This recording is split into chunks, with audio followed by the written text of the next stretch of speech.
going to make some word art in this video, and you're either going to make a version like this, or there's a subtly different version like this, and you can add in color effects, and you can even add in much more chaos. So you're using the words to describe the imagery. Here's another version. The typography that you use is important, but also the size, the scale, the scattering that you're going to use will create interesting variations.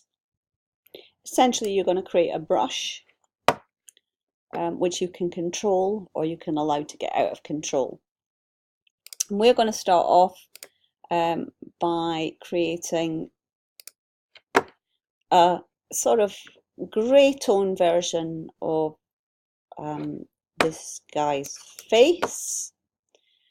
So I'm going to create a new document,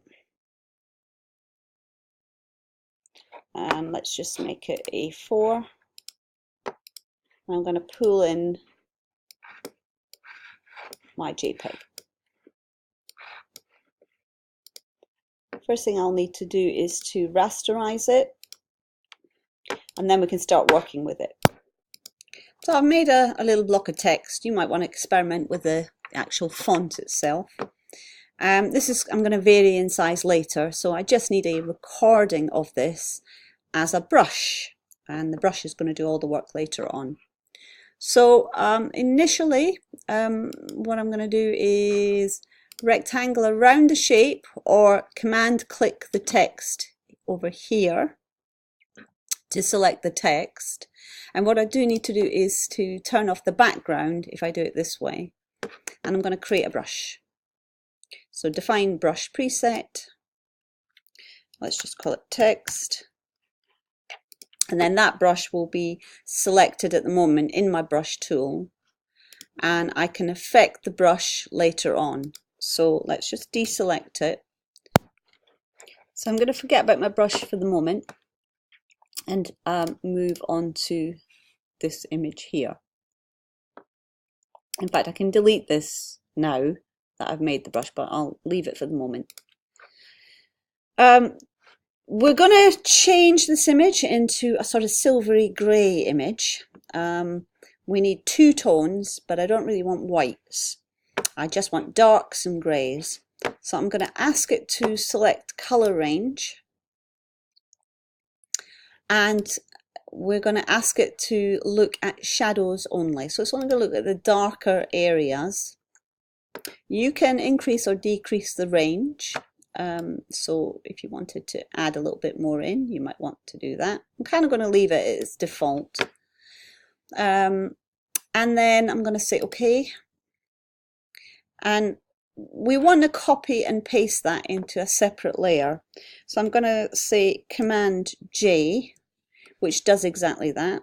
Copies from one layer. So now I have all the darker tones on one layer. Now I'm going to go back to this image and look for all the grey tones. So select color range, and this time just look for mid-tones. And again, you can decide how far that range is. So I'm going to say OK, and I'm going to Command J it again, or copy and paste. So now I have this.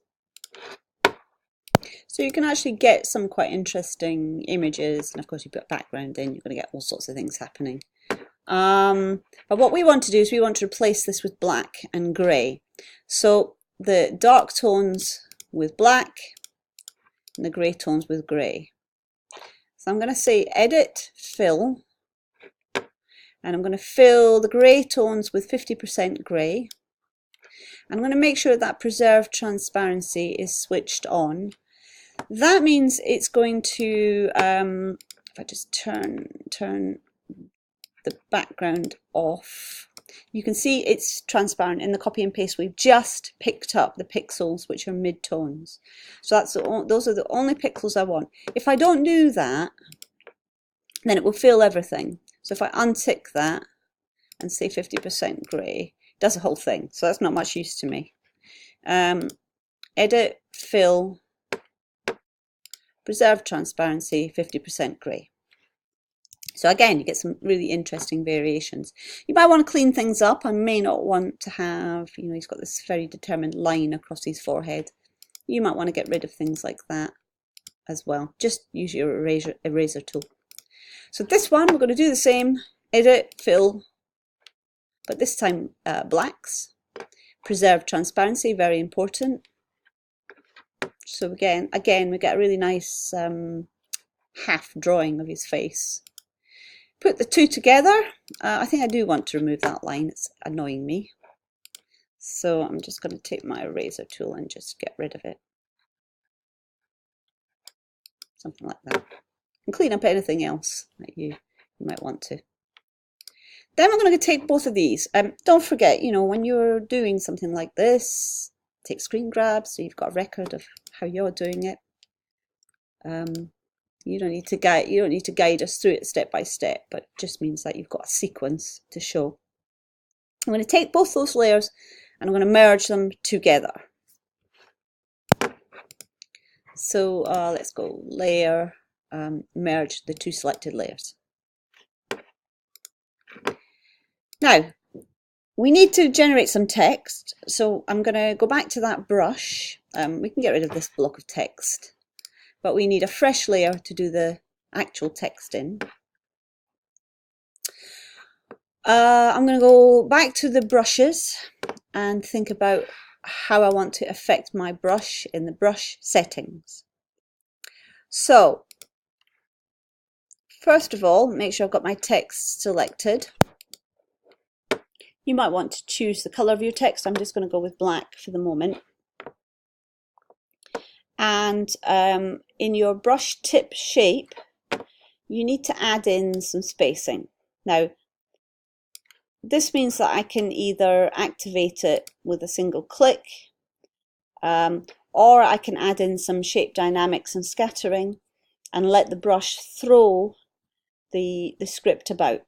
So I think what I'm going to do is the very first brush I'm going to do is I'm going to add in the brush tip shape. I'm going to make sure it's kind of a little bit bigger than that to start with. It's a little bit too big, maybe something like that.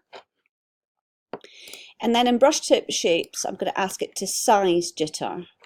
And that means, of course, it's going to change size. Now, I'm clicking, or I'm slowed the brush down. It's still not going big enough for me. So I'm going to increase the jittering, but I'm also going to increase the brush tip shape size. So, and then we've got some nice big ones coming in now, maybe even a tiny bit more. It's very sensitive at this end. Okay, so something like that. And you decide when enough is enough. And you can kind of concentrate on set areas. I'm going to concentrate on his beard and up here, something like that. You could save this as a brush as well. So don't forget, you can always add to your brushes. So I'm going to call it, yeah, text 870 will do just fine. I could also introduce scattering into the mix, so it will scatter around randomly. And let's just try another one with scattering. So I don't need to do so much of the planning. I can let it be more random as I move about. Okay, we'll push more scattering in, something like that. But I could also ask it in the shape dynamics to give me angle jitter. Just going to get rid of that one and put a fresh one in. And angling is, let's just speed the brush up a little bit. I'm going to put back some of the spacing. So this is going to give me that kind of activity. Okay, which can look wonderful but can also look really, really bad. So you just decide. I'm going to go back to my original, but and of course I could save this as a brush as well. Someone. Okay. I'm going to go back to that second brush that I made. and create a fresh one, and just keep creating it until I'm happy with it. So now there are two small variations I can make. I can go to the grayscale layer, and I'm going to command click to pick up all of the greys and the blacks, and I'm going to come to the text layer, and I'm going to ask for a mask. So layer mask, and I'm going to ask it to reveal the selection.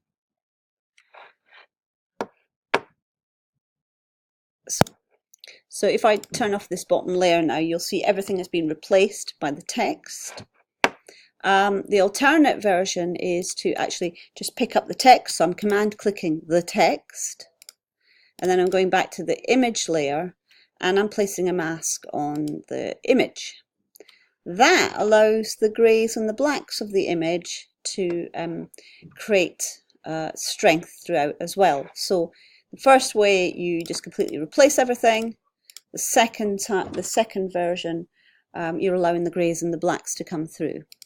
I can add color on top, or I could add gradient overlays, which is quite interesting.